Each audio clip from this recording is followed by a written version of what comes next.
नमस्कार, एस न्यूजमध्ये आपले स्वागत। सविस्तर बातम्या पाहण्यापूर्वी पाहूया ठळक घडामोडी। कोल्हापूर शहर आणि परिसरात पावसाचा जोर ओसरला, मात्र धरण क्षेत्रात पावसाची संततधार सुरूच। पंचगंगा नदीची इशारा पातळीकडे वाटचाल, कळंबा तलाव जूनमध्येच झाला ओव्हरफ्लो।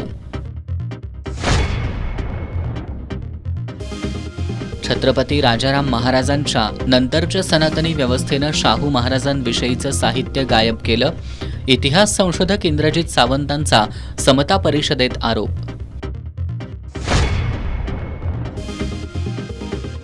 शिंगणापूर ग्रामपंचायत हद्दीतील गणेशनगरमधील ग्रामस्थांना कोल्हापूर शहरात जायचंय, ग्रामपंचायत सुविधा देत नसल्याचा ग्रामस्थांचा आरोप।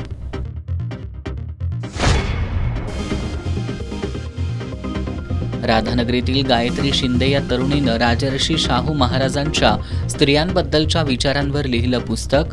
आज न्यू पॅलेसमध्ये झालं पुस्तकाचं प्रकाशन।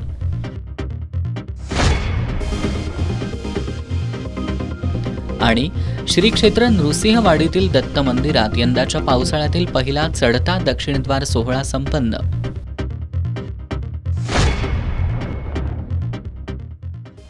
हे आहे GTPL SPN डिजिटल नेटवर्क आणि आपण पाहत आहात चॅनल एस।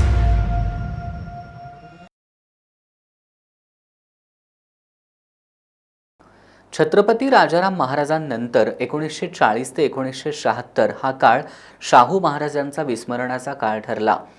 या काळात त्यांच्यावरील साहित्य गायब करण्यात आलं होतं आणि या सगळ्याला तत्कालीन सनातनी व्यवस्था जबाबदार होती, असं मत इतिहास अभ्यासक इंद्रजित सावंत यांनी व्यक्त केलंय। ते आज शाहू सेना कोल्हापूर आणि शिवाजी विद्यापीठ यांच्या संयुक्त विद्यमानं आयोजित समता परिषदेत बोलत होते। या परिषदेला खासदार शाहू महाराज छत्रपती यांची प्रमुख उपस्थिती होती। शाहू सेना आणि शिवाजी विद्यापीठ यांच्या संयुक्त विद्यमानं समता परिषदेचं आयोजन करण्यात आलं होतं। खासदार शाहू महाराज छत्रपती यांच्या हस्ते या परिषदेचं उद्घाटन करण्यात आलं। कुलगुरू डॉक्टर DT शिर्के या परिषदेच्या अध्यक्षस्थानी होते। यावेळी बोलताना शाहू सेनेचे जिल्हाध्यक्ष शुभम शिरहट्टी यांनी राजर्षी शाहूंच्या समतेच्या विचारांचा जागर होण्यासाठी या परिषदेचं आयोजन केल्याचं सांगितलं। या परिषदेत इतिहास अभ्यासक इंद्रजित सावंत यांनी वदले शाहू छत्रपती या विषयावर आपले विचार मांडले।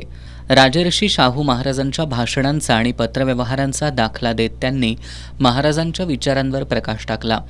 छत्रपती शाहू महाराज यांचे व्हिडिओ आपल्याकडे नाहीत, ते लंडनमध्ये आहेत।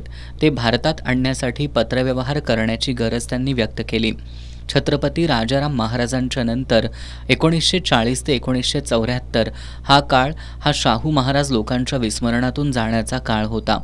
या काळात त्यांच्यावरील साहित्य गायब करण्यात आलं, यासाठी तत्कालीन सनातनी व्यवस्था जबाबदार असल्याचं मत त्यांनी व्यक्त केलं। शाहू महाराजांचं त्यावेळेला हजारोच्या प्रती छापलेल्या त्या गेल्या कुठं हा अभ्यासाचा विषय आहे। म्हणजे खरं तर राजाराम महाराजांच्या निधनानंतर 1940 ते 74-75 हा शाहू महाराजांच्या विस्मरणाचा काळ आहे। आणि तो शाहू महाराजांच्या विस्मरणाचा का आहे याचा जरासा अभ्यास केल्यानंतर माझ्या असं लक्षात येतं की शाहू महाराजांची जी भाषणं आहे, शाहू महाराजांची जी पत्र आहे, ती त्यातले थोडे अंश मला वाचून दाखवणार आहे की इथल्या महाराष्ट्रातल्या महाराष्ट्राच्या बाहेरच्या जी एक सनातनी व्यवस्था आहे तिला नको होती। आणि मग कळतंय आपल्याला की शाहू महाराजांचे ग्रंथ कुठं गायब झाले, ते काय अचानक असे गायब झाले, रद्दीत टाकले असं नाही, हेतू पुरस्पर गायब केले गेले। शिवाजी विद्यापीठाचे पहिले कुलगुरू डॉक्टर अप्पासाहेब पवार यांनी शाहू महाराजांचे पत्रव्यवहार आणि इतर कागदपत्रांचं संकलन करून ठेवलंय। त्यांच्यामुळेच शाहू महाराज सर्वांना समजले, असंही त्यांनी सांगितलं। यावेळी सावंत यांनी राजर्षी शाहू महाराजांच्या विविध पैलूंवर प्रकाश टाकला। पश्चिम भारताच्या शिक्षणाचा जे काही सगळा पाया घातला गेला तो सगळा शाहू महाराजांनी घातला। महात्मा फुलेंनी घातलाच, प्रश्नच नाही। पण ज्या मोठ्या मोठ्या शिक्षण संस्था जे उभारलेल्या आहेत, मग त्या नाशिक मधल्या असोत, पुण्यातल्या असोत, विदर्भातल्या असोत, नागपूर मधल्या असोत, याचं सगळ्याचं मूळ जे आहे ते शाहू महाराज। अध्यक्षीय भाषणात कुलगुरू डॉक्टर डी शिर्के यांनी विद्यापीठातील शाहू संशोधन केंद्राच्या माध्यमातून चांगलं काम सुरू असल्याचं सांगितलं. शाहू महाराज हे कुष्ठरोग्यांसाठी वसाहत निर्माण करणारे एकमेव राजे होते. त्यांना मानवी दुःखांच्या मुळात जाता येत होतं.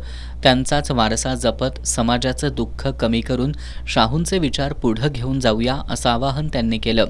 यावेळी शिवाजी विद्यापीठाचे कुलगुरू डॉक्टर PS पाटील, कुलसचिव डॉक्टर VN शिंदे, विद्यार्थी विकास संचालक डॉक्टर TM चौगुले यांच्यासह हर्षल सुर्वे, भारती पोवार, चंद्रकांत पाटील, फिरोज शेख, राहुल चौधरी, अजिंक्य पुरी गोसावी, देविका राणी पाटील यांच्यासह विद्यार्थी उपस्थित होते. दिगंबरा दिगंबरा श्रीपाद वल्लभ दिगंबराच्या जयघोषात आज श्री क्षेत्र नृसिंहवाडीमधील दत्त मंदिरात यंदाच्या पावसाळ्यातील पहिला दक्षिणद्वार सोहळा संपन्न झाला. यावेळी भाविकांनी स्नान करून श्रींचं दर्शन घेतलं. यंदा दमदार बरसलेल्या मान्सूनपूर्व पाऊस आणि बरसत असलेला मान्सून यामुळे पंचगंगा नदीसह काही नद्या जून महिन्यातच पात्राबाहेर पडल्यात. शिरोळ तालुक्यातून वाहणाऱ्या कृष्णा, पंचगंगा या नद्यांच्या पाणी पातळीतही वेगानं वाढ होतीये. या नद्यांच्या संगमावरील नृसिंहवाडीतील श्री दत्त मंदिरात 4 दिवसांपूर्वीच पाणी शिरले. त्यामुळे दक्षिणद्वार सोहळा कधी होणार याची भाविकांना प्रतीक्षा लागून राहिली होती. अखेर आज कृष्णेचं पाणी उत्तर दरवाजातून श्रींच्या चरण कमलांना स्पर्श करून दक्षिणद्वारातून बाहेर पडलं आणि दक्षिणद्वार सोहळा संपन्न झाला. यावेळी ब्रह्मवृंदासह परिसरातील हजारो भाविकांनी दक्षिणद्वारातून आलेल्या पाण्यात स्नान केलं. यंदाच्या पावसाळ्यातील हा पहिला चढता दक्षिणद्वार सोहळा आहे. सर्वोच्च न्यायालयाच्या निर्णयानंतर आता पूर्वीच्या 27% आरक्षणानुसार स्थानिक स्वराज्य संस्थांच्या निवडणुका होणार आहेत. त्यामुळे जिल्ह्यातील करवीर, शाहूवाडी, आजरा आणि राधानगरी या तालुक्यांमधील सरपंच पदाच्या आरक्षण सोडती नव्यानं काढल्या जाणार आहेत. 1 जुलैला सकाळी 11 वाजता ज्या त्या तालुक्यांच्या ठिकाणी या सोडती पार पडणार आहेत.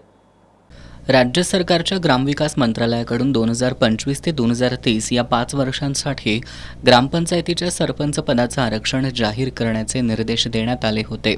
या निर्देशानुसार यापूर्वी कोल्हापूर जिल्ह्यात तालुका स्तरावर सरपंच पदासाठी आरक्षण सोडत काढण्यात आली होती.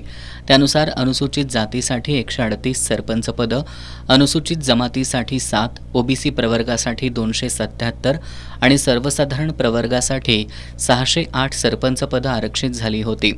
मात्र सर्वोच्च न्यायालयानं 6 मे रोजी दिलेल्या OBC आरक्षणासंदर्भातील निकालामुळं यामध्ये बदल झालाय. त्यानुसार जिल्ह्यातील ग्रामपंचायतींसाठी OBC प्रवर्गाच्या 27% आरक्षणानुसार सोडत पद्धतीनं आरक्षण निश्चित करावी लागणार आहेत. त्यामुळे करवीर, शाहूवाडी, आजरा आणि राधानगरी या 4 तालुक्यांमधील सर्वसाधारण प्रवर्गातील प्रत्येकी 1 जागा कमी होऊन त्या ठिकाणी OBC प्रवर्गातील आरक्षण पडणार आहे. 1 जुलैला करवीरसह 4ही तालुक्यांच्या ठिकाणी आरक्षण सोडती पार पडणार आहेत. अनुसूचित जमाती, जाती, त्यानंतर नागरिकांचा मागास प्रवर्ग आणि सर्वसाधारण अशा प्रकारचे सर्व प्रकारचे आरक्षण काढले गेले होते. आता यावेळी जे बदल झालेले आहेत त्यामध्ये करवीर तालुक्यामध्ये एक जी नागरिकांची मागास प्रवर्गाची जागा आहे ती जागा वाढलेली आहे. त्या वाढलेल्या जागेनुसार आपण फक्त आरक्षण काढणार आहे. त्यामुळं जे अनुसूचित जातीचं आरक्षण आहे, अनुसूचित जमातीचं आरक्षण आहे, ह्या दोन्ही आरक्षणामध्ये कुठल्याही प्रकारचा बदल होणार नाही. ते पूर्वी जसे काढले होते ते तसेच राहणार आहेत. त्यानंतर आपण OBCचे जे आरक्षण आहे त्यासाठी पूर्वी ज्या जागा होत्या त्यामध्ये 1 वाढल्यामुळे आपण ओपन जे कॅटेगरीची लोक आहेत, ओपन कॅटेगरीचं आरक्षण आहे, त्या आरक्षणामधून 1 चिठ्ठी काढून ती OBCसाठी ठेवणार आहे आणि त्या पद्धतीने ही प्रक्रिया राबवली जाईल. सोडत पद्धतीनं होणाऱ्या आरक्षण निश्चिती प्रक्रियेत या 4 तालुक्यांमधील कोणत्या ग्रामपंचायतींचं आरक्षण बदलून ते OBC प्रवर्गासाठी निश्चित होणार याकडे सगळ्यांचं लक्ष लागून राहिलंय. राधानगरीच्या गायत्री शिंदे या महाविद्यालयीन तरुणीनं शाहू कन्या या पुस्तकातून राजर्षी शाहू महाराजांच्या स्त्रियांबद्दलच्या विचारांवर प्रकाश टाकलाय. आज न्यू पॅलेसमध्ये खासदार शाहू महाराज छत्रपती आणि याज्ञसेनी राजे छत्रपती यांच्या हस्ते या पुस्तकाचं प्रकाशन करण्यात आलं. राजर्षी शाहू महाराजांच्या कल्याणकारी राज्यव्यवस्थेवर आत्तापर्यंत अनेक पुस्तकं प्रकाशित झाली आहेत. या पुस्तकांमध्ये शाहू कन्या पुस्तकाची भर पडली आहे. आज न्यू पॅलेसमध्ये खासदार शाहू महाराज छत्रपती आणि याज्ञसेनी राजे छत्रपती यांच्या हस्ते या पुस्तकाचं प्रकाशन करण्यात आलं. यावेळी युवराज्ञी मधुरी महाराजे छत्रपती, गोकुळचे संचालक अभिजित तायशेटे यांची प्रमुख उपस्थिती होती. सोळांकूरच्या यशवंतराव पाटील विज्ञान महाविद्यालयात BScच्या 3ऱ्या वर्षात शिकणाऱ्या गायत्री शिंदे या तरुणीनं शाहू कन्या पुस्तकातून राजर्षी शाहू महाराजांचे स्त्रियांबद्दलचे प्रागतिक विचार लोकांसमोर आणलेत. अवधूत रसाळ यांच्या साई प्रकाशननं हे पुस्तक प्रकाशित केलंय. यावेळी बोलताना खासदार शाहू महाराज छत्रपतींनी हे पुस्तक राजर्षी शाहू महाराजांचे विचार समाजापर्यंत पोहोचवण्यात महत्त्वाचं कार्य करेल असा विश्वास व्यक्त केला. यावेळी बोलताना लेखिका गायत्री शिंदे हिनं वडील सुरेश शिंदेंच्या प्रेरणेतून हे पुस्तक लिहिलं असल्याचं सांगितलं. गायत्रीनं राजर्षी शाहू महाराजांचे स्त्रियांबद्दलचे विचार हे काळाच्या किती पुढचे होते हे या पुस्तकातून मांडण्याचा प्रयत्न केल्याचं सांगितलं. गोकुळचे संचालक अभिजित तायशेटे यांनी गायत्रीच्या प्रयत्नांचं कौतुक करत तिला शुभेच्छा दिल्या. या पुस्तक प्रकाशनावेळी प्रकाशक श्रीपाद रसाळ, अवधूत रसाळ, प्राध्यापक BK पाटील आदी मान्यवर उपस्थित होते. कोल्हापूर शहराच्या हद्दवाढीला प्रस्तावित गावांमधून विरोध होत असताना करवीर तालुक्यातील शिंगणापूर इथल्या गणेशनगरमधील ग्रामस्थांनी मात्र हद्दवाढीला पाठिंबा दिलाय. गणेशनगरमधील ग्रामस्थांनी शिंगणापूर ग्रामपंचायत सापत्न भावाची वागणूक देत असून कोणत्याही सुविधा दिल्या जात नाहीत असा आरोप केलाय. करवीर तालुक्यातील शिंगणापूरमधील गणेशनगर इथल्या रहिवाशांनी हद्दवाढी संदर्भात एक बैठक आयोजित केली होती. ग्रामपंचायत सदस्य अभिजित बागडे आणि सविता सावरे यांच्या नेतृत्वाखाली झालेल्या या बैठकीत कोल्हापूर शहराच्या हद्दवाढीला पाठिंबा देण्यात आला. या बैठकीत बोलताना ग्रामपंचायत सदस्य अभिजित बागडे यांनी गणेशनगरमधील ग्रामस्थांशी शिंगणापूर ग्रामपंचायतीकडून दुजाभाव केला जात असून कोणत्याही सुविधा दिल्या जात नाहीत असा आरोप केला. शिंगणापूर ग्रामपंचायत हद्दीत 30 वर्षांहून अधिक काळ राहत असून सुद्धा गणेशनगरमध्ये ग्रामपंचायतीनं पिण्याच्या पाण्याची सोय केलेली नाही. ग्रामस्थांनीच स्वखर्चातून इथं जलवाहिनी टाकली आहे. तसंच इथं गटर, रस्ते, पथदिवे या सुविधासुद्धा स्वखर्चातून उपलब्ध केल्याचं ग्रामपंचायत सदस्य अभिजित बागडे यांनी सांगितलं. आम्ही हद्दवाढी जाण्यासाठी इच्छुक आहे. ते गेल्या 2.5 वर्षापासून आम्ही निवडून आलो. आम्हाला ग्रामपंचायतीने कुठलीही सुविधा दिलेली नाही. A1 HDP पाईप पण सुद्धा जी टाकले आम्ही गणेशनगरमध्ये आपल्या ज्या 1 नंबर वार्डात ती पण आम्ही स्वखर्चानंच टाकलेली आहे. आणि जे आपल्या इथे कुठलीही माहीत वगैरे होत्या ती ग्रामपंचायतच्या ह्याच्यामध्ये आपण जात नाही. ते सगळं पंचगंगेच्या घाटावर जातं. म्हणजे का ते म्हणजे बस सुविधा घ्यायची कॉर्पोरेशनची, काही जरी झालं तर CPR आहेच. बाकीच्या काही सुविधा पाहिजे असेल तर कॉर्पोरेशन आहे. मग आम्ही ग्रामपंचायतीमध्ये का राहू? ग्रामपंचायत जर आम्हाला काही देतच नसेल तर त्यात आम्ही म्हणजे राहू शकत नाही. हे असं आमच्या तमाम सगळ्या लोकांचं म्हणणं आहे. ग्रामपंचायत सदस्या सविता सावरे यांनी शिंगणापूर ग्रामपंचायतीकडून गणेशनगरचं प्रतिनिधित्व करणाऱ्या ग्रामपंचायत सदस्यांना विश्वासात घेतलं जात नाही असा आरोप केला.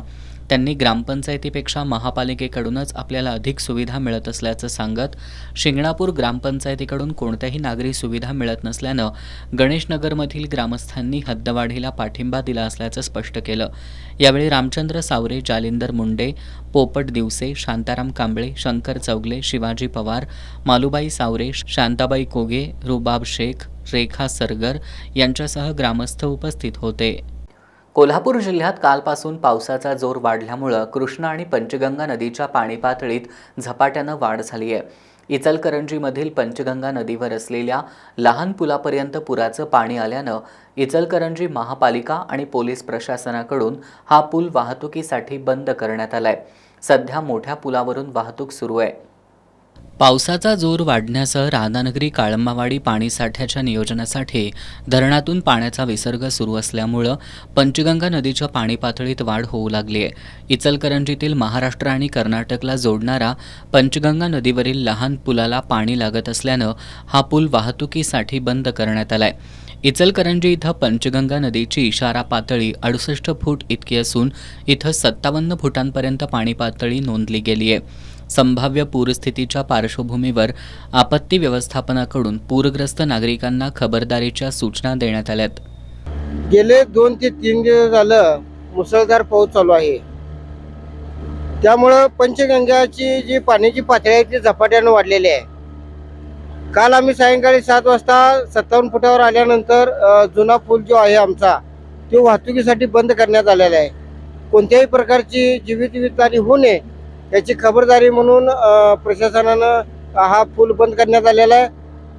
तसेच असा जर पाऊस राहिला तरी आम्ही महापालिकेच्या वतीनं व आयुक्त मॅडम यांच्या आदेशानं जवळजवळ 42 छावण्या आपण तैनात करण्यात आलेल्या आहेत. जवळजवळ ह्या पूर परिस्थितीच्या सगळ्या ठिकाणी 24 तास आपण आपत्कालीन कक्ष स्थापित करण्यात आलेला आहे. आणि ह्या ठिकाणी आता आम्ही यांत्रिक बोट, फायर फायटर, त्याच्यावरचे जवान ह्या ठिकाणी तैनात करण्यात आलेले आहेत. आणि जर नागरिकांना स्थलांतर करायचं झालं तर त्या ठिकाणी आपण आपले कर्मचाऱ्यांची ऑर्डर त्या ठिकाणी काढून सगळे तयार आहेत. आणि वाहनांची व्यवस्था करण्यात आलेली आहे. छावणीमध्ये लाईट, पाणी, जेवणाची सगळी सोय करण्यात आलेली आहे. सर्वच बाजूनं बघायला गेलं तर आयुक्त मॅडमनी या ठिकाणी प्रशासनाला ज्या सूचना दिल्या त्यामुळं यंत्रणा आपली सज्ज आहे. कोणताही अनुचित प्रकार घडू नये यासाठी पुलाजवळ पोलीस बंदोबस्त तैनात करण्यात आला असून महानगरपालिकेची आपत्ती व्यवस्थापन यंत्रणा सुद्धा सज्ज आहे. कोल्हापूर शहरालगतचा ऐतिहासिक कळंबा तलाव बुधवारी पहाटे पूर्ण क्षमतेनं भरून ओव्हरफ्लो झालाय. यंदा जूनमध्ये तलाव पूर्ण क्षमतेनं भरल्यामुळं कळंबा ग्रामस्थांसह कोल्हापूर शहरवासियांमध्ये आनंदाचं वातावरण आहे. गेल्या काही दिवसांपासून कोल्हापूर शहरासह जिल्ह्यात दमदार पाऊस पडतोय. मुसळधार पावसामुळे शहरातील ओढे नाले तुडुंब भरून वाहत आहेत. कोल्हापूर शहरालगत असणारा कळंबा तलाव आज पूर्ण क्षमतेनं भरून ओव्हरफ्लो झाला. दरवर्षी तलाव पूर्ण क्षमतेनं भरायला ऑगस्ट महिन्यापर्यंत प्रतीक्षा करावी लागत होती, परंतु यंदा हा तलाव जून महिना पूर्ण होण्या अगोदरच पूर्ण क्षमतेनं भरलाय.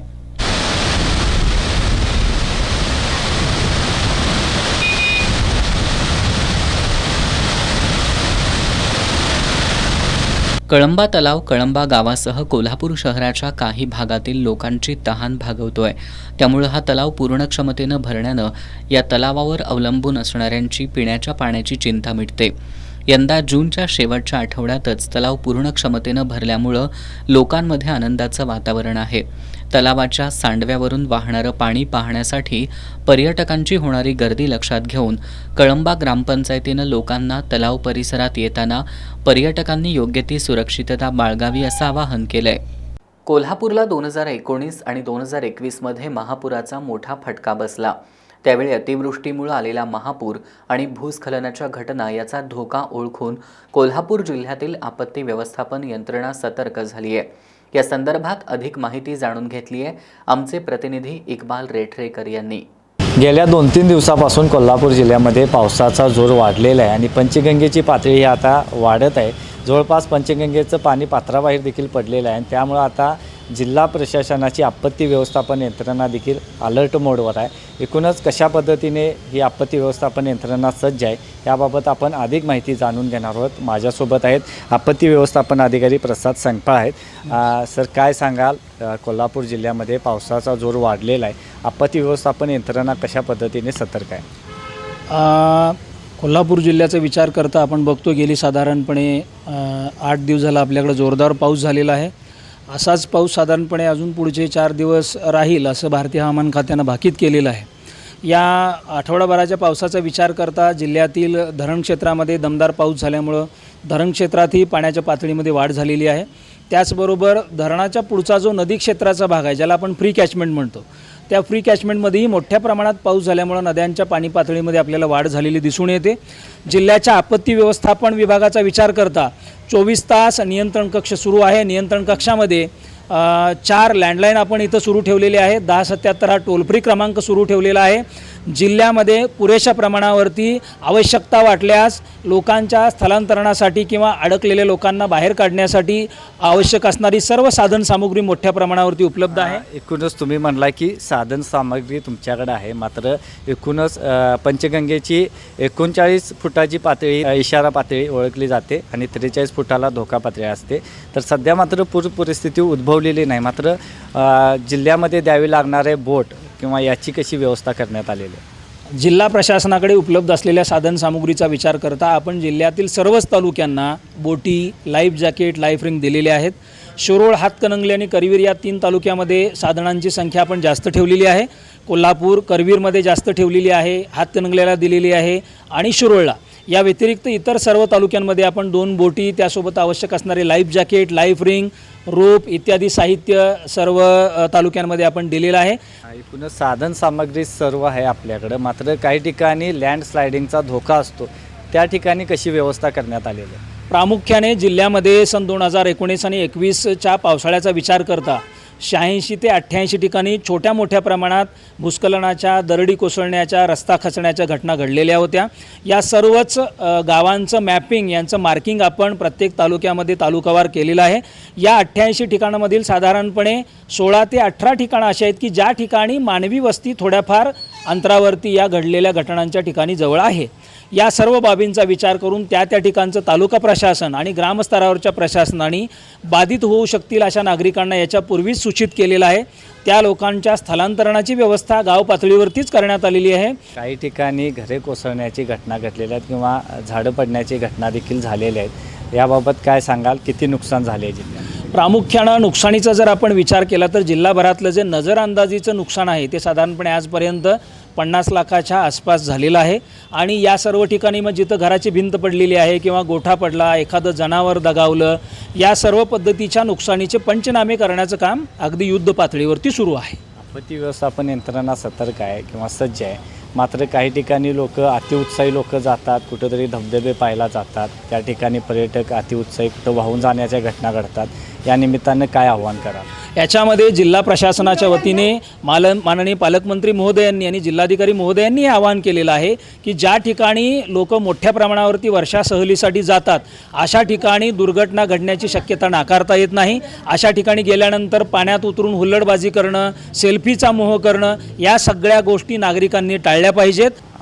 धन्यवाद. तरी हे होते प्रसाद संगपाळ, जेणेकरून पंचगंगा नदीची पाणी पातळी वाढत आहेत आणि जवळपास 43 फुटाची पाणी पातळी धोका पातळी म्हणून ओळखली जाते. सध्या तरी कोल्हापूर जिल्ह्यामध्ये पूरस्थिती गंभीर ओढवलेली नाही, मात्र जर पूर आला तर मात्र आपत्ती व्यवस्थापन यंत्रणा सज्ज आहे अशी माहिती देखील त्यांनी दिलेली आहे. एस न्यूजसाठी कॅमेरामन अभिजित पाटीलसह इक्बाल रेठरेकर. पन्हाळ गडावरील हरिहरेश्वर मंदिर परिसरात काहींनी बेकायदेशीरपणे उत्खनन केलंय. या उत्खननामुळे त्या ठिकाणी मोठमोठे खड्डे तयार झाले असून मंदिराला धोका निर्माण झालाय.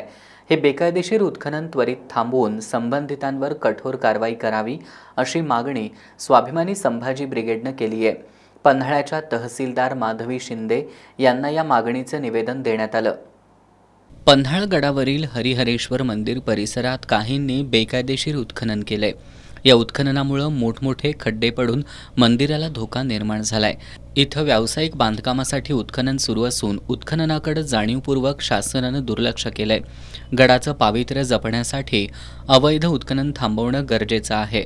याबाबत स्वाभिमानी संभाजी ब्रिगेडनं आक्रमक भूमिका घेत उत्खनन करणाऱ्यांवर कडक कारवाई करण्याची मागणी केली आहे. ब्रिगेडच्या वतीनं तहसीलदार माधवी शिंदे यांना या मागणीचं निवेदन सादर करण्यात आलं. कारवाई झाली नाही तर तीव्र स्वरूपाचं आंदोलन करू असा इशारा या निवेदनात देण्यात आलाय. निवेदन सादर करताना स्वाभिमानी संभाजी ब्रिगेडचे तालुकाध्यक्ष शैलेश हिरडेकर, उपाध्यक्ष स्वानंद पाटील, मारुती सुतार, शरद मोरे, शिवराज पाटील, रमेश तांदळे, वैभव हिरडेकर, लक्ष्मण सुतार यांच्यासह कार्यकर्ते उपस्थित होते. शिरोळ तालुक्यातील आंदोलन अंकुश संघटना आणि सांगलीतील कृष्णा महापूर नियंत्रण नागरी कृती समितीच्या वतीनं 6 जुलैला कुरुंदवाडमध्ये 4थ्या पूर परिषदेचं आयोजन करण्यात आलंय. कृष्णा पंचगंगा संगम घाटावर ही पूर परिषद होणार आहे. या परिषदेला जिल्ह्यातील लोकप्रतिनिधी आणि पूरबाधित नागरिकांनी उपस्थित राहावं असं आवाहन दीपक पाटील आणि सर्जेराव पाटील यांनी केलंय. महापुराचा सर्वाधिक फटका बसणाऱ्या शिरोळ तालुक्यातील आंदोलन अंकुश संघटना आणि सांगलीतील कृष्णा महापूर नियंत्रण नागरी कृती समितीच्या वतीनं गेली 3 वर्ष पूर परिषद आयोजित करून पूर नियंत्रणासाठी शासनानं करावयाच्या उपाययोजनांसह पूरग्रस्तांच्या प्रश्नांची चर्चा करण्यात येते. यंदा कुरुंदवाडमध्ये 6 जुलैला 4थी पूर परिषद होणार आहे. या पूर परिषदेत आलमट्टी धरणाची उंची वाढ रोखणं, जागतिक बँकेच्या निधीचा वापर करून राबवण्यात येणाऱ्या पूर नियंत्रण प्रकल्पांतर्गत नेमक्या कोणत्या उपाययोजना राबवण्यात याव्यात याबाबत चर्चा होणार असल्याची माहिती आंदोलन अंकुशचे तालुकाध्यक्ष दीपक पाटील यांनी दिली आहे. परिषदेत पूर अभ्यासक, पर्यावरण तज्ज्ञ आणि कायदे तज्ज्ञांना निमंत्रित करण्यात आलं असून कायदेशीर लढा कसा देता येईल याविषयीही मार्गदर्शन, चर्चा करण्यात येणार आहे. पत्रकार बैठकीला आंदोलन अंकुशचे राकेश जगदाळे, प्रभाकर केंगार, निवृत्त अभियंता प्रदीप वायचळ, कृष्णा पूर नियंत्रण समितीचे संजय कोरे, प्रभाकर कुंभार, संभाजी शिंदे, रघु नाईक, उद्धव मगदूम यांच्यासह पदाधिकारी उपस्थित होते. विठाई चंद्राई शैक्षणिक फाउंडेशनचं गुणवंत विद्यार्थ्यांचा सन्मान करण्याचं कार्य कौतुकास्पद आहे, असे गौरवोद्गार जिल्हा परिषदेचे माजी अध्यक्ष राहुल पाटील यांनी काढलेत. करवीर तालुक्यातील खाटांगळे इथं आयोजित करण्यात आलेल्या गुणवंत विद्यार्थ्यांच्या सत्कार समारंभात ते बोलत होते. करवीर तालुक्यातील खाटांगळे इथल्या विठाई चंद्राई शैक्षणिक आणि सामाजिक फाउंडेशनच्या वतीनं 10वी-12वीतील गुणवंत विद्यार्थ्यांच्या सत्कार समारंभ आयोजित करण्यात आला होता. या कार्यक्रमाला जिल्हा परिषदेचे माजी अध्यक्ष राहुल पाटील आणि KDCC बँकेचे संचालक राजेश पाटील उपस्थित होते. यावेळी गुणवंत विद्यार्थ्यांना सन्मानपत्र आणि ट्रॉफी देऊन गौरवण्यात आलं. त्याचबरोबर परिसरातील सरपंच आणि सदस्यांचाही सत्कार करण्यात आला. यावेळी बोलताना जिल्हा परिषदेचे माजी अध्यक्ष राहुल पाटील यांनी सामाजिक बांधिलकीच्या भावनेतून गुणवंत विद्यार्थ्यांचा सन्मान करण्याचं विठाई चंद्राई शैक्षणिक सामाजिक फाउंडेशनचं कार्य कौतुकास्पद असल्याचं सांगितलं. फाउंडेशनचे अध्यक्ष प्रकाश मुगडे यांनी पालकांनी विद्यार्थ्यांमधील कलागुण ओळखून त्यांचा विकास करण्यासाठी मुलांना प्रोत्साहित करावं असं आवाहन केलं. गोकुळचे ज्येष्ठ संचालक विश्वास पाटील यांनी ग्रामीण भागातील विद्यार्थी आता उच्च पदाला गवसणी घालतायत असं सांगत फाउंडेशनच्या कार्याला शुभेच्छा दिल्या. यावेळी गोकुळचे संचालक बाळासाहेब खाडे, BH पाटील, AS पाटील यांनीही मनोगत व्यक्त केली. या कार्यक्रमाला गोकुळचे माजी संचालक सत्यजित पाटील, जिल्हा परिषदेचे माजी सदस्य सुभाष सातपुते, बुद्धिराज पाटील, कृष्णात चाबूक, अर्जुन मुगडे, सदाशिव पाटील यांच्यासह फाउंडेशनचे पदाधिकारी, विद्यार्थी आणि पालक उपस्थित होते. आणीबाणी काळात लढा दिलेल्या व्यक्तींच्या मानधनाची प्रक्रिया अधिक सुलभ करण्याबाबत नियोजन सुरू असल्याचं जिल्हाधिकारी अमोल येडगे यांनी सांगितलं. आणीबाणी काळात कारावास भोगलेल्या व्यक्तींचा प्रमाणपत्र देऊन सन्मान करण्यात आला. यावेळी जिल्हाधिकारी बोलत होते. 1975 ते 1977 या कालावधीत देशात आणीबाणी लागू करण्यात आली होती. आणीबाणीच्या कालावधीत कोल्हापूर जिल्ह्यातील 106 व्यक्तींनी सामाजिक आणि राजकीय कारणांसाठी कारावास भोगला. या घटनेला आज 50 वर्ष पूर्ण झाली. या निमित्तानं आणीबाणी काळात लढा दिलेल्या व्यक्तींना जिल्हाधिकारी अमोल येडगे यांच्या हस्ते प्रमाणपत्र आणि गुलाबपुष्प देऊन सन्मानित करण्यात आलं. हा कार्यक्रम जिल्हाधिकारी कार्यालयातील ताराराणी सभागृहात आयोजित करण्यात आला होता. यावेळी जिल्हाधिकारी अमोल येडगे यांनी आणीबाणी काळात लढा दिलेल्या व्यक्तींना मानधनासंदर्भात काही अडचणी असतील तर त्या संबंधित कक्षात नोंदवण्याचं आवाहन केलं. मानधन प्रक्रिया अधिक सुलभ करण्याचं नियोजन सुरू असल्याचंही त्यांनी सांगितलं. कोल्हापुरातील सुप्रसिद्ध उद्योजक, समाजसेवक स्वर्गीय शिरीष सप्रे यांच्या प्रथम स्मृतिदिनानिमित्त पुस्तक प्रकाशन आणि राकेश अँड फ्रेंड्स सांगीतिक आदरांजली कार्यक्रमाचं आयोजन करण्यात आलंय. 26 जून रोजी सायंकाळी 5 वाजता सायबर कॉलेजच्या आनंदभवन सभागृहात हा कार्यक्रम होणार आहे. या कार्यक्रमासाठी फक्त निमंत्रितांना प्रवेश असून याचं फेसबुक आणि यूट्यूबवरून थेट प्रसारण करण्यात येणार आहे. गुणीदास फाउंडेशनच्या वतीनं पत्रकार बैठकीत ही माहिती देण्यात आली. कोल्हापुरातील सुप्रसिद्ध उद्योजक, समाजसेवक, कलारसिक आणि पर्यावरणप्रेमी स्वर्गीय शिरीष सप्रे यांचं गेल्या वर्षी 26 जूनला हृदयविकारानं निधन झालं. त्यांच्या प्रथम स्मृतिदिनानिमित्त सप्रे जाधव कुटुंबीय आणि गुणीदास फाउंडेशन यांच्या वतीनं विविध कार्यक्रमांचं आयोजन करण्यात आलंय. यामध्ये पुस्तक प्रकाशन आणि राकेश अँड फ्रेंड्स सांगीतिक आदरांजली आदी कार्यक्रमांचा समावेश आहे. 26 जून रोजी सायंकाळी 5 वाजता सायबर कॉलेजच्या आनंदभवन सभागृहात हा कार्यक्रम होणार आहे. गुणीदास फाउंडेशनच्या वतीनं पत्रकार बैठकीत याबाबत माहिती देण्यात आली. दिवंगत शिरीष सप्रे यांच्या मित्रांच्या आठवणींचं हे पुस्तक प्रसिद्ध कवी अभिनेते किशोर कदम उर्फ सौमित्र यांनी संपादन केलंय. खासदार शरद पवार, पंडित राकेश चौरसिया, तालयोगी पंडित सुरेश तळवलकर आदी मान्यवरांच्या उपस्थितीत या पुस्तकाचं प्रकाशन होणार आहे. या कार्यक्रमासाठी फक्त निमंत्रितांना प्रवेश असून याचं फेसबुक आणि यूट्यूबवरून थेट प्रसारण करण्यात येणार आहे. पत्रकार बैठकीला राजश्री सप्रे, आदित्य जाधव, राजप्रसाद धर्माधिकारी, दिलीप बनछोडे, डॉक्टर अजित शुक्ल, अभय देशपांडे, दर्शन शिपूरकर, अमित कुलकर्णी आदी उपस्थित होते. नव्या शैक्षणिक धोरणात विद्यार्थ्यांनी प्रत्येक टप्प्यावर केलेल्या कष्टाची दखल घेतली जाणार आहे. त्यामुळे केवळ पदवी आहे म्हणून नव्हे तर रोजगारक्षम असणाऱ्यांनाच रोजगार मिळणार आहे, असं प्रतिपादन शिवाजी विद्यापीठाचे मानसशास्त्र विभाग प्रमुख डॉक्टर शिरीष शितोळे यांनी केलंय. इचलकरंजीत कोल्हापूर जिल्हा पोलीस दलाच्या वतीनं आयोजित करण्यात आलेल्या करिअर मार्गदर्शन कार्यशाळेत ते बोलत होते.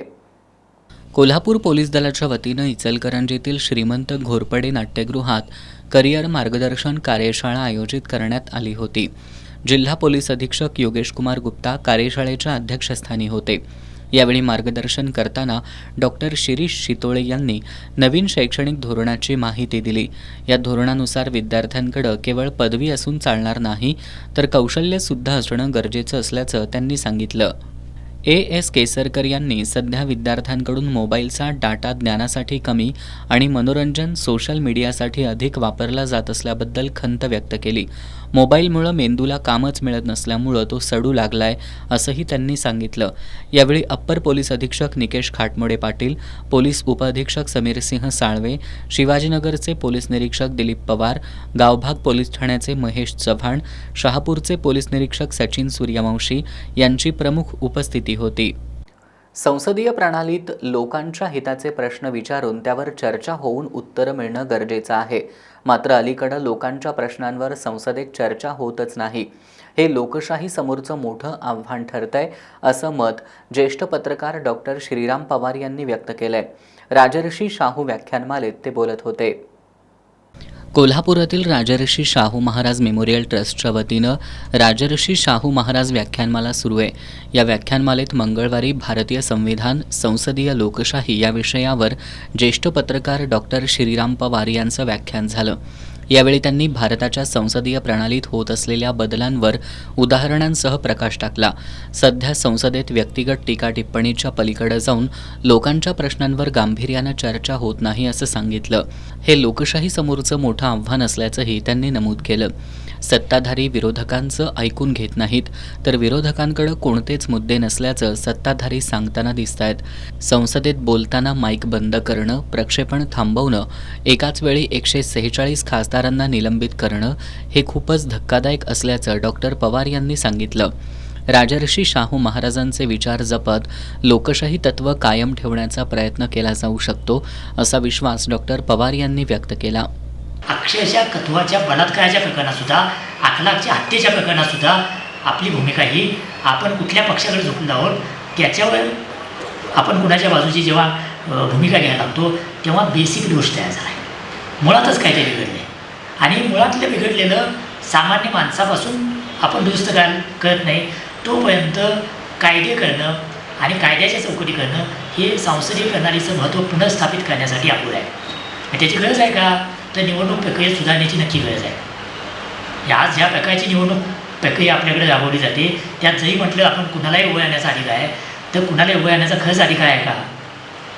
ज्याच्याकडे पैसा आहे, ज्याच्याकडे मसलपाव आहे, ज्याच्याकडं आडनाव आहे, ज्याच्याकडे जात आहे, ज्याच्याकडे धर्म आहे, अशा गोष्टींचा विचार केल्याशिवाय ज्याला इलेक्टिव्ह मेरिट नावाची एक गोंडस नाव दिलं जाते ते असल्याशिवाय माणूस उभा राहू शकत नाही. आणि मग अशा मेरिटच्या आधारावर जो निवडून येतो तो त्या मेरिटच्या जे हितसंबंध सांभाळणारच काम संसदेमध्ये करणार, तो निरपेक्षमध्ये काम करेल ही अपेक्षा आपण कशी करू शकतो? त्यामुळे त्याच्या पलीकडं जाणारा दबाव सामान्य माणसातून तयार होणं ही सहज करायची प्रक्रिया नाही किंवा हे काही अचानक होईल असं नाही. हे कोणतंही एखादा आंदोलक येईल आणि तो आंदोलन करून एक लोकपाल आणेल आणि सगळं बनून जाईल अशा प्रकारच्या भाबड्या अपेक्षित जगण्यात काही अर्थ नाही. कोण एखादा मसिहा नेता येईल आणि तो हे सगळं बदलून टाकेल अशा प्रकारच्या भाबड्या अपेक्षित पण जगण्याचं काही कारण नाही. हे आपणच आपल्यामध्ये सुधारणा करण्याचं प्रकरण आहे. प्रश्न विचारायची सुरुवात करणं ही त्याची सुरुवात असू शकते. ती सुरुवात आपण करायला पाहिजे. आज शाहू महाराजांच्या जयंतीच्या निमित्तानं ही व्याख्यानमाले होते. शाहू महाराज हे राजे होते, ती तेव्हा काही लोकशाही नव्हती. पण ज्या स्वातंत्र्य समता बंधुता, विशेषतः समता बंधुता या तत्वांवर आधारित सगळी आपली घटना आहे असं आपण म्हणतो आणि त्या तत्वांचं रक्षण करण्याची जबाबदारी संसदेची असं आपण म्हणतो. तर ती तत्त्व उचलून शाहू महाराजांनी निश्चितपणे दिली.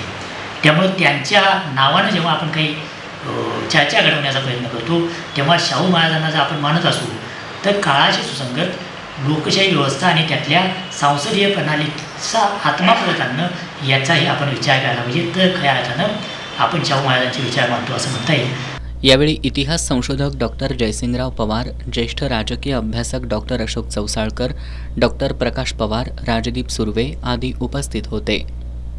कोल्हापूर जिल्ह्याचा पावसाचा जोर लक्षात घेऊन जिल्हा पोलीस प्रमुख योगेश कुमार गुप्ता यांनी आज राधानगरी धरणाची पाहणी केली. त्यांनी शाखा अभियंता समीर निरुखे यांच्याकडून धरण क्षेत्रात पडणारा पाऊस, धरणाची सुरक्षितता, सद्यस्थितीत धरणामधून सुरू असलेला विसर्ग याची माहिती घेतली. महाराष्ट्र राज्य रस्ते विकास महामंडळानं कोल्हापूर शहरातील शासकीय विश्रामगृहाची शाहूकालीन इमारत आणि त्यालगतचा परिसर एका बांधकाम व्यावसायिक फर्मला भाडेतत्वावर दिलाय. शिवसेना उद्धव बाळासाहेब ठाकरे पक्षानं राजर्षी शाहू जयंतीदिनी त्या ठिकाणी जाऊन प्रतिमा पूजन करणार असल्याचं जाहीर केलं होतं. या संदर्भात संबंधित बांधकाम व्यावसायिक फर्मनं जिल्हा पोलीस प्रमुखांकडे तक्रार अर्ज केला होता. याच अनुषंगानं आज न्यायालयात सुनावणी होऊन न्यायालयानं शिवसैनिकांना विश्रामगृहाच्या जागेत जाऊन प्रतिमा पूजन करायला परवानगी दिली असल्याचं उपनेते संजय पवार यांनी सांगितलं. गावानाका येथील रेस्ट हाऊस जे शाहूकालीन रेस्ट हाऊस आहे, तिथं हेरिटेज 2 ग्रेडची एक तिथं आपल्याला बिल्डिंग आहे आणि त्या बिल्डिंगमध्ये राजर्षी शाहू महाराज आणि भारतरत्न विश्वेश्वरय्या ह्या दोघांचं त्या वास्तूमध्ये वास्तव्य होतं आणि तिथं आम्ही उद्या जाऊन शाहू जयंती असल्याकारणानं फोटोपूजन करणं असं आम्ही जाहीर केलं होतं. परंतु तिथल्या विकासकाने तिथं सूडबुद्धीने आमच्यावर न्यायालयात त्यांनी दावा दाखल केला होता की मनाई मिळावं म्हणून.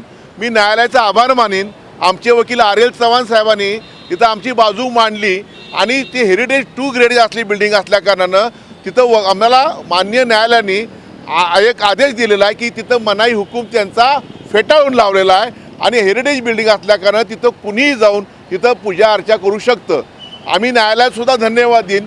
परंतु इथं जी हुकूमशाही, दंडुकशाही ज्या पद्धतीने चाललेले हाम करोसो कायदा पैशा जोरावर तो चालणार नाही कोल्हापूरमध्ये. आमची एवढीच अपेक्षा आहे की ती बिल्डिंगमध्ये जर शाहूराजांचं वास्तव्य होतं, तिथं विश्वेश्वरय्या इथं येऊन गेले असतील, ते थांबले असतील, तर आमची एवढीच विनंती, तिथं आम्ही तोडफोड कुठली करणार नाही आहे, कायदा हातात कुठला घेणार नाही.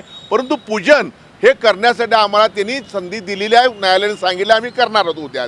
उद्या 11:30 कावनागार एकत्र आम्ही एकत्र येतोय आणि शिवसैनिक मोठ्या संख्येत जाऊन छत्रपती राजर्षी शाहू महाराज आणि विश्वेश्वरय्यांचं फोटोपूजन आम्ही करणार आहोत. आम्ही कायदा बिघडणार नाही ह्याची दक्षता आम्ही घेऊ आम्ही. परंतु जे काय चाललेलं आता न्यायालयाने सांगून सुद्धा इथले डोके PI साहेब आहेत, त्यांनी त्या संबंधिताला फोन केला असं मला समजतंय. तो म्हणतोय आम्ही गेट उघडणार नाही. न्यायालयापेक्षा ही लोकं मोठी झाली, कायद्यापेक्षा ही लोकं मोठी झाली, राजर्षी शाहू महाराज विश्वेश्वरय्यापेक्षा ही लोकं मोठी झाली. नाही चालणार या कोल्हापूरमध्ये. जर ओसवाल नामक माणूस आम्हाला शाहू जयंती साजरी करून देणार नसेल तर हे पाप आहे, हे चालणार नाही. उद्या आम्ही आमच्या पद्धतीने शाहूराजांची आम्ही तिथं पूजन करणार आहोत. ह्या मतावर आम्ही ठाम आहोत. गांधीनगरमधील विठ्ठल शिंदे यांच्या खुनाच्या गुन्ह्यातील संशयित संदेश तायडे गेल्या 5 महिन्यांपासून पोलिसांना गुंगारा देत होता. आज LCBच्या पथकानं त्याला कोल्हापुरातील सदर बाजार चौक परिसरातून ताब्यात घेतलंय. गांधीनगर पोलीस ठाण्याच्या हद्दीतील विठ्ठल शिंदे यांच्या खून प्रकरणी दाखल फिर्यादीवरून पोलिसांनी 8 संशयितांवर गुन्हा दाखल केलाय. यातील 7 जणांना अटक करण्यात आली असून सध्या ते कारागृहात आहेत. याच गुन्ह्यातील गांधीनगरमधील इंदिरानगरमध्ये संदेश अजय तायडे हा संशयित गेल्या 5 महिन्यांपासून पसार होता. तो आज सदर बाजार चौक परिसरात येणार असल्याची माहिती LCBच्या पथकाला मिळाली होती. त्या माहितीच्या आधारे पोलिसांनी संदेश तायडेला अटक करून गांधीनगर पोलिसांच्या ताब्यात दिले. स्थानिक गुन्हेन्वेषण शाखेचे पोलीस निरीक्षक रवींद्र कळमकर, उपनिरीक्षक संतोष गळवे, पोलीस अंमलदार वैभव पाटील, संतोष बर्गे, अरविंद पाटील, प्रदीप पाटील, महेंद्र कोरवी, शिवानंद मठपती, परशुराम गुजरे, गजानन गुरव, योगेश गोसावी, विशाल खराडे, कृष्णात पिंगळे, राजू कांबळे, सत्यजित तानुगडे यांनी या कारवाईत सहभाग घेतला. इचलकरंजीत पूर्ववैमनस्यातून लाथाबुक्क्यांनी आणि दगडानं मारहाण केल्यानं 1 जण जखमी झालाय. पृथ्वीराज जाधव असं जखमी झालेल्या तरुणाचं नाव आहे. पृथ्वीराजचा मित्र अजय भोसले यानं दिलेल्या फिर्यादीवरून गावभाग पोलिसांनी रविकांत घोलकर, रवींद्र कामते यांच्यावर गुन्हा दाखल केलाय. इचलकरंजीतील अजय भोसले, पृथ्वीराज जाधव आणि राहुल होसमणी हे 3 मित्र 24 जूनच्या दुपारी पाटील मळा ते शहापूर रोडवरून दुचाकीवरून चालले होते. यावेळी आसरानगर बसस्टॉपजवळ थांबलेल्या रविकांत घोलकर आणि अमोल कामते या दोघांनी पूर्व वैमनस्यातून पृथ्वीराजला शिवीगाळ करत त्याच्या दिशेनं दगड भिरकवायला सुरुवात केली. यानंतर त्या चौघांनी पृथ्वीराजला लाथाबुक्क्यांसह दगडानं मारहाण केली. यामध्ये पृथ्वीराज गंभीर जखमी झालाय. अजय भोसले यानं या प्रकरणी गावभाग पोलिसात दिलेल्या फिर्यादीवरून रविकांत घोलकर, रवींद्र कामते यांच्यावर गुन्हा दाखल करण्यात आलाय. इचलकरंजीत बंदी आदेशाचं उल्लंघन करत एक गावठी पिस्तूल आणि 4 जिवंत काडतूस जवळ बाळगल्याप्रकरणी अंकित केसरवाणी याला शिवाजीनगर पोलिसांनी अटक केली आहे. त्याच्याकडून 64,000चा मुद्देमाल जप्त करण्यात आलाय.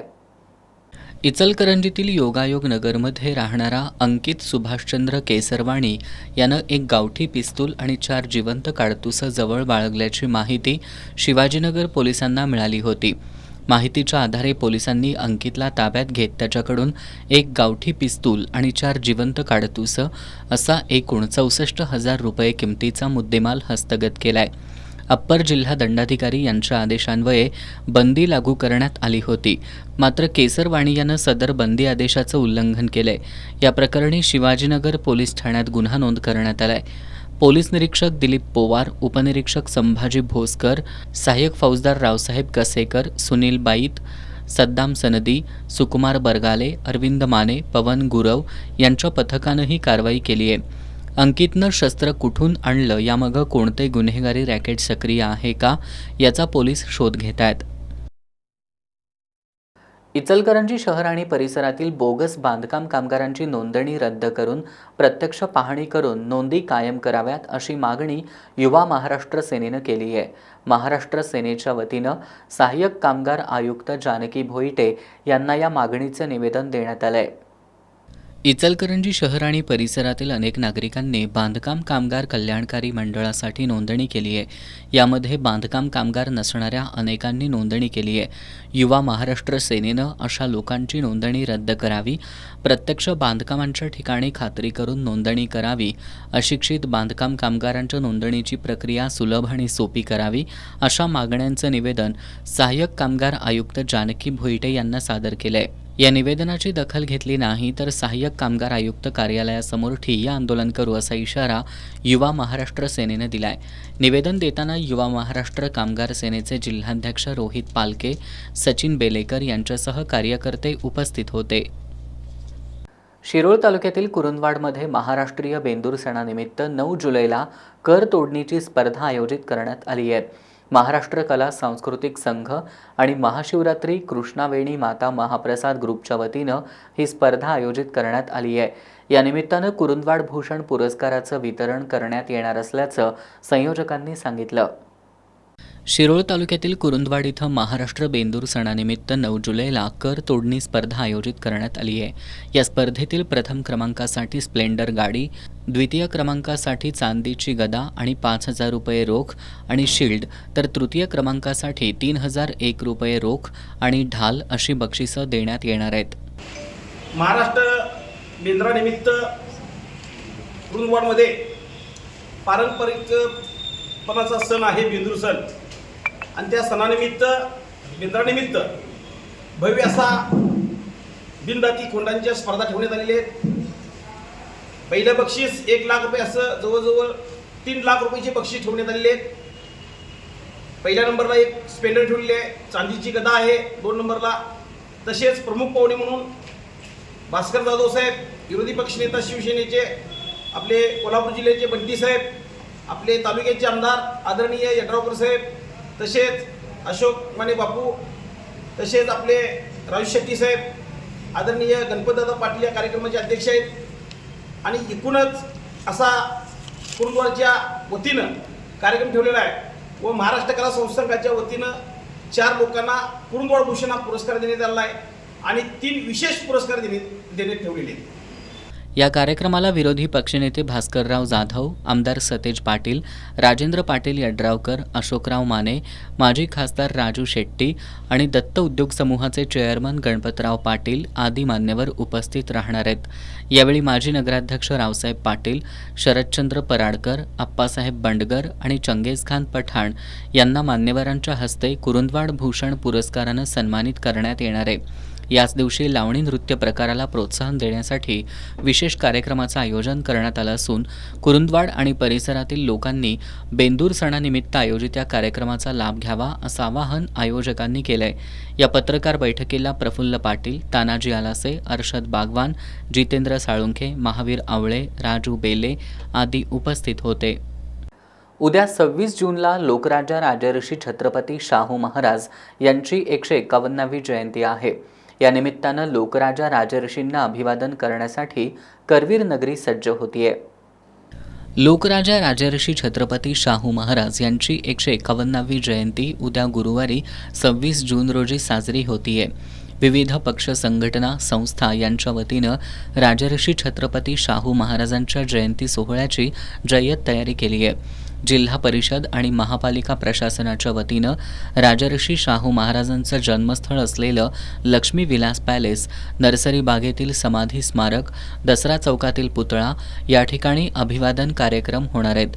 दसरा चौकातील राजर्षी शाहू महाराजांच्या पुतळ्यासभोवती आकर्षक विद्युत रोषणाई करण्यात आली आहे. उद्या या ठिकाणी राजर्षींना अभिवादन करण्यासाठी मोठ्या संख्येनं करवीरकर एकत्र येणार असल्यानं पुतळ्याभोवती स्टेज उभारण्यात येत आहे. राजर्षी शाहू महाराजांचं जन्मस्थळ असलेल्या लक्ष्मी विलास पॅलेस इथं प्रशासनाच्या वतीनं तयारी सुरू आहे. या ठिकाणी शाहू महाराजांच्या विचारांचे फलक लावण्यात येत आहेत. उद्या सकाळी 8 वाजता राजर्षी छत्रपती शाहू महाराजांना अभिवादन करण्यासाठी लोकप्रतिनिधी, प्रशासकीय अधिकारी या ठिकाणी येणार असून आरोग्य आणि रक्तदान शिबिरांचं आयोजन करण्यात आल्याचं लक्ष्मी विलास पॅलेसमधील वास्तू संग्रहालयाचे अभिरक्षक उदय सुर्वे यांनी सांगितलं.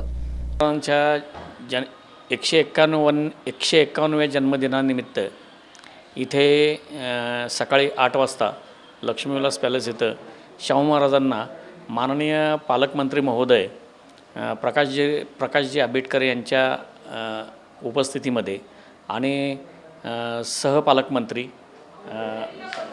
मिसाळ मॅडम यांच्या उपस्थितीमध्ये इथे अनेक मान्य आमदार, खासदार, त्यानंतर जिल्हाधिकारी महोदय, SP साहेब, त्यानंतर अशा सर्व यांच्या मान्यवरांच्या उपस्थितीमध्ये इथे अभिवादनाचा कार्यक्रम सकाळी 8 वाजता होणार आहे. सकाळी 8 वाजता अभिवादन झाल्यानंतर सकाळी 10 ते 4 वाजेपर्यंत उपमुख्यमंत्री वैद्यकीय सहायता निधी तसेच डॉक्टर श्रीकांत शिंदे फाउंडेशन मुंबई यांच्या आणि पुरातत्व विभाग यांच्या संयुक्त विद्यमाने इथे मोफत आरोग्य शिबिर होणार आहे. त्याच्यामध्ये डोळे, कान तपासणी, हृदयविकार, कॅन्सर तपासणी, जनरल तपासणी, औषधांचे मोफत वाटप, रक्ताच्या सर्व मोफत चाचण्या अशा आरोग्य शिबिरामध्ये त्याचा अंतर्भाव आहे. ते सर्व इथे उद्या सकाळी 10 ते 4 वाजेपर्यंत होणार. त्यानंतर उद्याच सकाळी 7:30 ते 1 वाजेपर्यंत आणि सायंकाळी 5 ते 9 वाजेपर्यंत इथे रक्तदान शिबिराचं पण आयोजन आम्ही केलेलं आहे. एकंदरीत लोकराजा राजर्षी छत्रपती शाहू महाराजांच्या 151व्या जयंतीनिमित्त लोकराजाला अभिवादन करण्यासाठी करवीरकर रयत सज्ज होतीये. कागल तालुक्यातील निढोरी पुलावर मालवाहू ट्रक बंद पडल्यानं रस्त्याच्या दोन्ही बाजूंना मोठ्या प्रमाणावर वाहतूक कोंडी झाली होती. सुमारे 4 ते 5 किलोमीटरपर्यंत वाहनांच्या रांगा लागल्या होत्या. मुरगुडमधील शिवभक्तांनी तब्बल 4 तासांच्या अथक प्रयत्नांनंतर वाहतूक सुरळीत केली. आज अमावस्येनिमित्त भुदरगड तालुक्यातील आदमापूरमधील श्री संत बाळूमामांच्या मंदिरात दर्शनासाठी येणाऱ्यांची संख्या मोठी असते. त्यामुळे आदमापूरकडे जाणाऱ्या रस्त्यांवर वाहनांची वर्दळ असते. याच दरम्यान आज निढोरी पुलावर एक मालवाहू ट्रक बंद पडला. त्यामुळे पुलाच्या दोन्ही बाजूंना मोठ्या प्रमाणावर वाहतूक कोंडी झाली. सुमारे 4 ते 5 किलोमीटरपर्यंत वाहनांच्या रांगा लागल्या होत्या. मुरगुडमधील शिवभक्त सर्जेराव भाट, ओंकार पोतदार आणि सागर चितळे यांनी तात्काळ त्या ठिकाणी धाव घेतली. त्यांनी तब्बल 4 तास प्रयत्न करत वाहतूक सुरळीत केली. मुसळधार पाऊस आणि वाहनधारकांच्या बेशिस्तीमुळं वाहतूक कोंडी फुटेल की नाही याबद्दल साशंकता होती. मात्र शिवभक्तांनी आदमापूर, निढोरी, कागल रोड फाटा आणि मुरगुडकडील मार्गांवर वाहतूक योग्य दिशेनं वळवून अडकलेली वाहनं मार्गस्थ केल्यामुळं वाहतूक सुरळीत झाली. त्यांच्या या प्रयत्नाला कागल, गारगोटी आणि मुरगुड पोलिसांनी सहकार्य केलं. कसबा बावड्यातील भाजी मंडईमध्ये अनेक असुविधा आहेत. आम आदमी पार्टीनं आज ठिय्या आंदोलन करत या असुविधांकडे लक्ष वेधलं. महानगरपालिकेच्या अधिकाऱ्यांनी लेखी आश्वासन दिल्यानंतर त्यांनी आंदोलन मागं घेण्यात आलं. कसबा बावड्यातील भाजी मंडईमध्ये मोठ्या प्रमाणात भाजी खरेदी विक्रीचा व्यवसाय होत असतो. शहर आणि ग्रामीण भागातील अनेक शेतकरी आणि व्यावसायिक इथं येत असतात. मात्र या ठिकाणी स्वच्छता, पाणी, वीज अशा मूलभूत सुविधांची वाणवा आहे. पावसाचं पाणी मंडईत शिरत असल्यानं विक्रेत्यांना खाली बसायला जागा मिळत नाही. खांबांवरील दिवे नादुरुस्त असल्यानं रात्रीच्या वेळी मंडईत अंधाराचं साम्राज्य असतं. भाजी मंडईतील या समस्यांकडं महानगरपालिकेचं लक्ष वेधण्यासाठी आम आदमी पार्टीच्या वतीनं आज मंडईच्या दारात ठिय्या आंदोलन करण्यात आलं.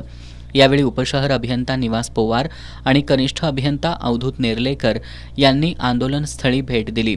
यावेळी भाजी विक्रेत्यांनी त्यांच्यासमोर मंडईमधील असुविधांचा पाढा वाचला. कसबा बावडा भाजी मंडईमध्ये जे पावसाचं पाणी येते त्या पावसाच्या पाण्यात जे येऊन जे भाजी व्यापारी आहेत किंवा शेतकरी आहेत त्यांना ह्या दलदलीत बसावं लागतं आहे आणि जी ग्राहक येतात किंवा नागरिक येतात त्यांनासुद्धा ह्याचा पाण्याचा त्रास होतो आहे आणि नेहमी या ठिकाणी दलदल असते. तर ह्या भाजी मंडईमधून 35,000 ते 40,000 उत्पन्न महानगरपालिकेला मिळूनसुद्धा ही जी अवस्था दुरावस्था या भाजी मंडईची आहे.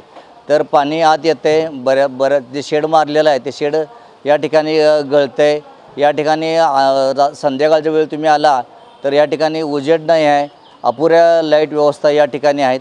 अशा बऱ्याच शेड जे मारलेलं आहे ते दुसऱ्या साईडला मारलेलं, ज्या ठिकाणी शेड पाहिजेला आहे त्या ठिकाणी शेड मारलेलं नाही. असे बरेच प्रश्न या भाजी मंडईमध्ये आहेत. जर समजा यातनं जर महानगरपालिकेनं या ठिकाणी पूर्तता केली नाही तर हेच भाजी व्यापारी आणि आम्ही सर्वजण मिळून रस्त्यावर या ठिकाणी भाजी विकत बसणार आहोत आणि तसा इशारा आम्ही या ठिकाणी देत आहोत. यावेळी उपशहर अभियंता निवास पोवार यांनी आपच्या पदाधिकाऱ्यांकडे मंडईतील सोयीसुविधांसाठी 2,94,000 रुपयांचं अंदाजपत्रक तयार केलं असून कामाचा कार्यादेश प्राप्त होताच काम सुरू करण्याचं लेखी पत्र दिलं. महानगरपालिकेकडून लेखी आश्वासन मिळाल्यानंतर आपनं आंदोलन मागं घेतलं. आज 26 जून राजा आणि ऋषी या दोघांचेही गुण असलेल्या जगाच्या पाठीवरचा एकमेव राजा छत्रपती शाहू महाराजांची आज जयंती. राजर्षींनी जो लोककल्याणकारी राज्यकारभार केला त्याबद्दल कोल्हापूरकरांनी सदैव ऋणी राहायलाच हवं. आज राजर्षींच्या जयंतीनिमित्त त्यांच्या संकल्पनेतून कोल्हापूर जिल्ह्याच्या समृद्धीमध्ये योगदान देणाऱ्या राधानगरी धरणासह त्या परिसरात राजर्षींच्या प्रेरणेतून उभा राहिलेल्या वास्तूंबद्दल जाणून घेण्याचा एस न्यूजचा हा प्रयत्न. पावसाळा सुरू झाला की संपूर्ण जिल्ह्यातील लोकांचं लक्ष असतं ते राधानगरी धरणाकडं. धरण किती टक्के भरलंय आणि धरणाचे किती दरवाजे उघडलेत याकडं. कोल्हापूर जिल्हा सुजलाम सुफलाम करणाऱ्या धरणाबरोबरच राजर्षी शाहू महाराजांच्या संकल्पनेतून इथं साकारलेल्या वास्तूंचं आज सुद्धा लोकांना अप्रूप वाटतं. राजर्षी शाहू महाराजांनी 1907 साली धरण बांधण्याची कल्पना मांडली. धरणासाठी भोगावती नदीवरील फेजिवडे इथली जागा निश्चित करण्यात आली. धरणाच्या जागेची पाहणी करतानाच राजर्षी या परिसराच्या प्रेमात पडले आणि 1908 पासून इथं राजर्षींची लाडकी कन्या राधाबाई उर्फ अक्कासाहेब यांच्या नावानं राधानगरी वसू लागली. धरणाचं बांधकाम सुरू असतानाच महाराजांनी आपल्या सौभाग्यवती महाराणी लक्ष्मीबाई यांच्या नावावरून धरणाच्या तलावाचं लक्ष्मी तलाव असं नामकरण केलं. 1909 पासून ते 1918 या 9 वर्षांच्या काळात धरणाची 40 फूट भिंत बांधून पूर्ण झाली होती. त्यानंतर कोल्हापूर संस्थानावर काही आर्थिक अडचणी आल्यानं कामकाज रखडलं. धरणाचं काम सुरू असतानाच 6 मे 1922 रोजी राजर्षी शाहू महाराजांचं महापरिनिर्वाण झालं. राजर्षी शाहू महाराजांच्या निधनानंतर छत्रपती राजाराम महाराजांनी अडीअडचणींची पर्वा न करता धरण पूर्ण करत राजर्षींची स्वप्नपूर्ती केली. पाणी पातळीनुसार चालू बंद होणारे स्वयंचलित दरवाजे हे धरणाचं खास वैशिष्ट्य. भारतरत्न सर मोक्षगुंडम विश्वेश्वरय्या यांच्या संकल्पनेतून बसवलेले हे दरवाजे स्थापत्य अभियांत्रिकीचा एक अचंबित करणारा नमुना आहे. सह्याद्रीच्या उंच उंच पर्वतरांगा, दूरवर पसरलेला पश्चिम घाट, घनदाट जंगल आणि फेसाळत्या दुधासारखा राधानगरी धरणातून होणारा विसर्ग हे दृश्य डोळ्यांची पारणं फेडणारं असतं. राधानगरी धरणाबरोबरच इथल्या अनेक ऐतिहासिक वास्तू लोकांच्या आकर्षणाचा विषय ठरतायत. यापैकी काही वास्तू सुपरिचित तर काही अपरिचित आहेत. महाराजांनी राधानगरी धरण साकारण्यापूर्वी महाराजांचा शिकारीसाठी तिथल्या टेकडीवर मुक्काम असायचा. या काळात महाराजांनी श्री तुळजाभवानीचं मंदिर उभारण्याची इच्छा व्यक्त केली आणि त्यानुसार शिवाजी व्हिलाच्या बाजूला षटकोनी आकाराचं श्री तुळजाभवानी मंदिर साकारलं. या मंदिराबद्दल फारशी माहिती नसल्यानं मंदिर आणि परिसरात पर्यटकांची फारशी गर्दी नसते.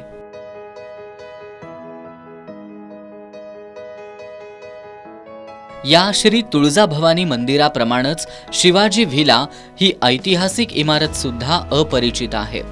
कोल्हापूर आणि कोकणच्या माथ्यावर घाटामध्ये लपलेली राधानगरी धरणा शेजारच्या डोंगरातील शिवाजी व्हिलाची दुमजली दगडी इमारत आहे.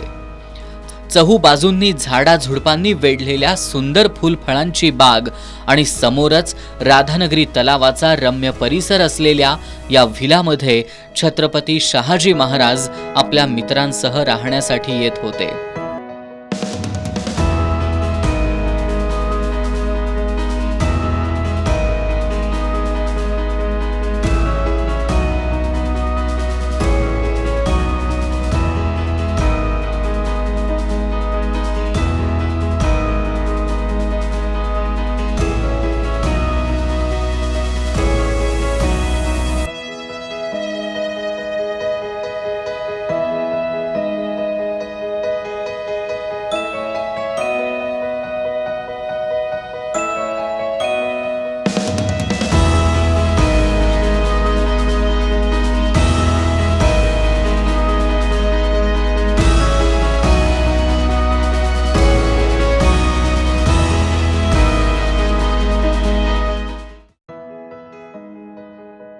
लोकराजा राजर्षी शाहू महाराज राधानगरी धरणाची संकल्पना मांडून थांबले नाहीत.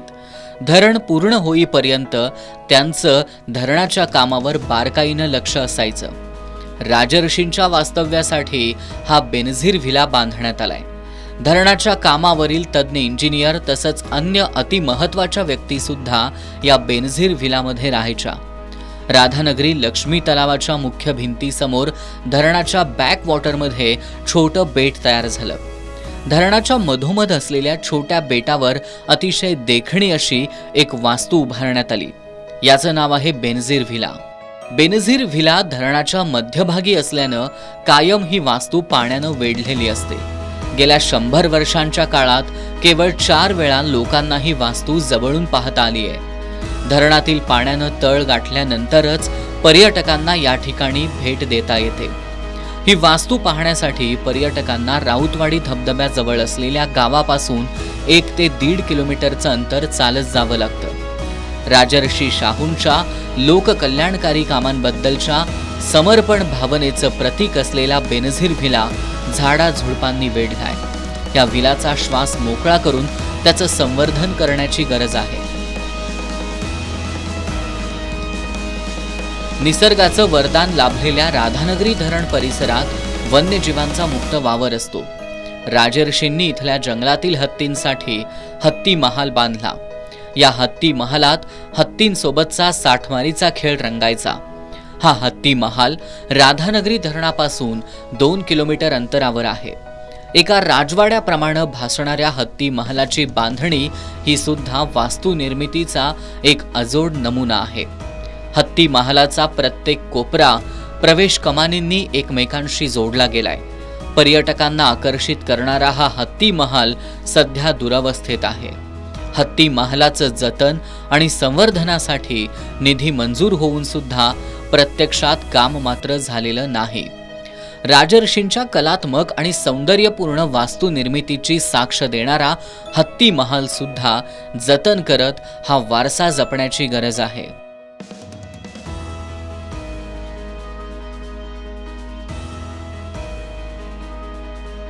हत्ती महलाच्या शेजारचं एक छोटं हनुमान मंदिर सुद्धा आपलं लक्ष वेधून घेतं.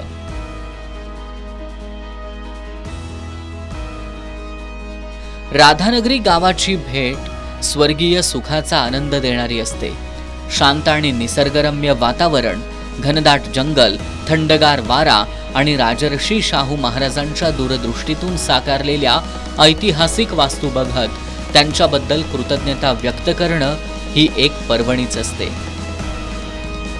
राजर्षी शाहूंनी धरणासाठी जागा निवडण्यापासून धरणाचं काम सुरू असताना इथं उभारलेल्या अन्य वास्तू आणि वसवलेलं राधानगरी गाव त्यांच्या लोकाभिमुख राज्यकारभाराची प्रतीकच आहेत. राधानगरी धरण आणि धरणाच्या परिसराबरोबर अवघा तालुकाच तुम्हाला निसर्ग पर्यटनाचा अवर्णनीय आनंद देतो. पावसाळ्यात इथला नजारा वेगळाच असतो. या तालुक्यातील काळंबावाडी धरण, दाजीपूर अभयारण्य, फोंडा घाट आणि राऊतवाडीसह तालुक्यातील लहान मोठे धबधबे पाहणं एक पर्वणीच. आज राजर्षी शाहू महाराजांच्या जयंतीच्या निमित्तानं एस न्यूजनं त्यांच्या संकल्पनेतून साकारलेल्या राधानगरी धरणासह धरण परिसराचं दर्शन घडवण्याचा हा प्रयत्न केला. लोकराजा ही उपाधी सार्थ ठरवत छत्रपती शाहू महाराजांनी आपल्या संस्थानात जे अद्वितीय काम उभा करून ठेवलंय त्याबद्दल आपण नेहमीच कृतज्ञ असायला हवंय. शेवटी पुन्हा एक नजर आजच्या ठळक घडामोडींवर. कोल्हापूर शहर आणि परिसरात पावसाचा जोर ओसरला, मात्र धरण क्षेत्रात पावसाची संततधार सुरूच. पंचगंगा नदीची इशारा पातळीकडे वाटचाल. कळंबा तलाव जूनमध्येच झाला ओव्हरफ्लो. छत्रपती राजाराम महाराजांच्या नंतरच्या सनातनी व्यवस्थेनं शाहू महाराजांविषयीचं साहित्य गायब केलं. इतिहास संशोधक इंद्रजित सावंतांचा समता परिषदेत आरोप.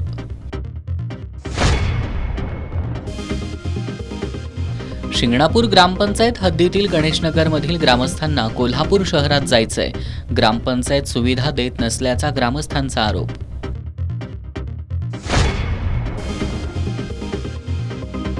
राधानगरीतील गायत्री शिंदे या तरुणीनं राजर्षी शाहू महाराजांच्या स्त्रियांबद्दलच्या विचारांवर लिहिलं पुस्तक. आज न्यू पॅलेसमध्ये झालं पुस्तकाचं प्रकाशन.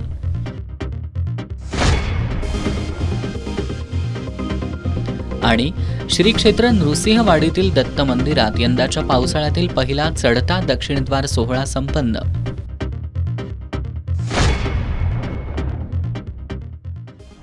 बातम्यांच्या ताज्या अपडेट्ससाठी एस न्यूज कोल्हापूर या आमच्या वेबसाईटला भेट द्या. त्याचबरोबर एस न्यूज कोल्हापूर हे यूट्यूब चॅनल सबस्क्राईब करा. याबरोबरच आजचं बातमीपत्र संपलं. नमस्कार.